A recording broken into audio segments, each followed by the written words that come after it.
నేను ఇంటికి లేట్‌గా వచ్చినప్పుడు కూడా నేనే వంట చేయాలని నువ్వు ఎక్స్‌పెక్ట్ చేస్తావా? అలా ఏం చేయను. ఎందుకంటే నువ్వొచ్చేసరికి నేనే వండేస్తాను. Good bye. నా కోసం ఏం వండుతావు? పిజ్జా, పాస్తా, బర్రిటో, సుషి ఆహ్, హ్మ్. ఇవన్నీ నాకిష్టమని నీకెలా తెలుసు? మీ సిటీ గర్ల్స్ ఇవేగా తినేది. మీ కామెంట్స్ అన్ని వీటి గురించేగా ఇన్‌స్టాగ్రామ్‌లో. ఒక్కరన్నా పులిహోర, జొన్న రొట్టె, రాగి సంగటి ఇలాంటి వాటి గురించి పోస్టులు పెడతారా? నువ్వు అచ్చం మా నాయనమ్మలా మాట్లాడుతున్నావు. హ్మ్. నేను సిక్ అయినప్పుడు నువ్వేం చేస్తావు? ఏ నుంచి జెడ్ వరకు. కరెక్ట్‌గా చెప్పు. నువ్వు నా కోసం ఏమేం చేస్తావో? హ్మ్. ఓకే. నేను నిన్నసలు ఏ పనులు చేయనివ్వను. నేను నీకోసం బ్రేక్‌ఫాస్ట్ చేస్తాను, కాఫీ పెడతాను, నేను నీకు స్నానం చేయించి ఆహ్, ఓవరయిందా?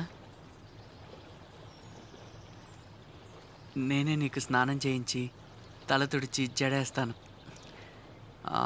ఆ 3 రోజులు నీకు మూడ్ స్వింగ్స్ ఉంటాయని నాకు తెలుసు. ఎస్పెషల్లీ ఆ 3 రోజులు నిన్ను జాగ్రత్తగా చూసుకుంటా. కొంచెం కూడా మూడ్ స్వింగ్ రానివ్వను. మా ఆఫీస్‌కి కూడా లీవ్ పెట్టేస్తా. ఒక్క మాటలో నేను నిన్ను ఏ ఒక్క పని కూడా చేయనివ్వను. నువ్వు కూడా ఏ పని చేయవా? ఏ పని కూడా చెయ్యవా? ఏ నేనేం చేయనమ్మా. నిన్ను ప్రశాంతంగా పడుకోనిచ్చి నేనెళ్ళి సెపరేట్‌గా పడుకుంటాను. ఓకేనా? ఏ ఇడియట్!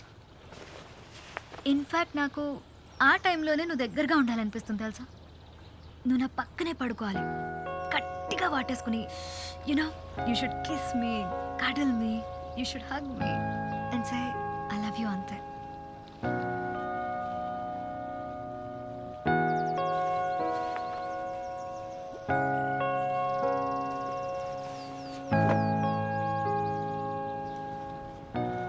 నువ్వు నన్ను 3 రోజులు దూరంగా పెడితే మిగిలిన నెలంతా నేను నిన్ను దూరంగా పెడతాను.